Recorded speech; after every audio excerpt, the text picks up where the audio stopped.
क्या globe trotter S Rajamouli sir के career की पहली फ्लॉप मूवी हो सकती है?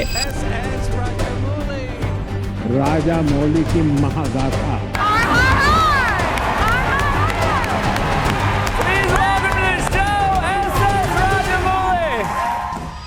RRR रिलीज होने के बाद दुनिया बदल गई थी। राजामौली अब एक नाम नहीं ग्लोबल ब्रांड बन गए हैं। लेकिन भाई जब आप टॉप पे पहुंचते हो तो आपका आने वाला हर एक प्रोजेक्ट एक बैटल फील्ड बन जाता है। और अब राजामौली सर के सामने सबसे बड़ा चैलेंज खड़ा है अपने ही रिकॉर्ड को तोड़ने का। देखो RRR ने दुनिया भर में धमाका कर दिया था। ऊपर से ऑस्कर जीतने के बाद राजामौली सिर्फ इंडिया के नहीं ग्लोबल डायरेक्टर्स की लिस्ट में आ गए थे। अब प्रॉब्लम ये है जब आपकी एक फिल्म से इतना बड़ा इम्पैक्ट क्रिएट करते हो तो दुनिया एक्सपेक्ट करती है कि आपका अगला प्रोजेक्ट उससे भी बड़ा हो।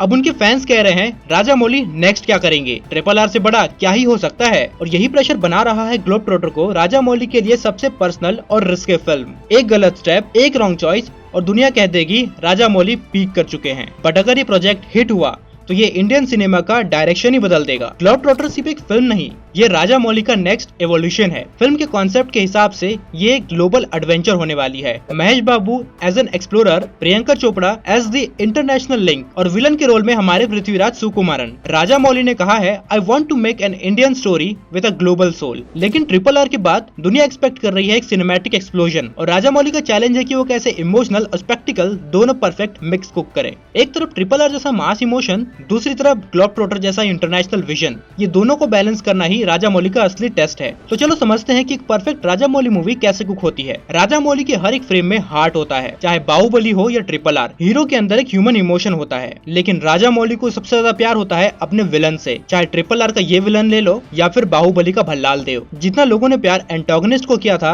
उतना ही प्रोटैगनिस्ट को भी दिया था। और राजामौली सर हर बार विजुअल स्टोरी टेलिंग में एक नया बेंचमार्क सेट करते हैं। राजामौली की विजुअल स्टोरी टेलिंग का अंदाजा हम इसी से लगा सकते हैं कि उन्होंने SSMB 29 के लिए वाराणसी का पूरा रेप्लिका क्रिएट करवाया रामोजी फिल्म सिटी में 50 CR इन्वेस्ट करवा के, क्योंकि इस फिल्म की मेजॉरिटी स्टोरी वाराणसी पे बेस्ड होगी। और रिपोर्ट्स की माने तो इस मूवी का नाम भी वाराणसी हो सकता है। इसलिए तो उनकी फिल्म सिर्फ देखने के लिए नहीं होती, फील करने के लिए होती है। आप भी फिल्म के कैरेक्टर्स के इमोशन के साथ बहते चले जाते हैं। लेकिन अगर इस फिल्म में इमोशन डायल्यूट हुआ तो फिल्म RRR के इम्पैक्ट तक नहीं जा पाएगी। तो हाँ, एक परफेक्ट राजामौली मूवी का रेसिपी सिंपल है, इमोशन, ग्रैंड विजन और इंडियन हार्ट। अब बात करते हैं रिस्क की। ग्लोब ट्रॉटर रिपोर्टेडली 1000 करोड़ के बजट में बन रही है और वर्ल्ड वाइड शूटिंग केनिया के मसाई मारा फॉरेस्ट में स्टार्ट हो चुकी है। ये प्रोजेक्ट अगर हिट होता है तो राजामौली नेक्स्ट जेम्स कैमरॉन बन सकते हैं। लेकिन अगर ये फेल हुआ तो क्रिटिक्स कहेंगे राजामौली ने RRR के बाद अपनी शाइन खो दी। So stakes are higher than ever. लेकिन यही तो राजामौली का चार्म है, वो रिस्क से डरते नहीं, वो रिस्क को आर्ट बना देते हैं।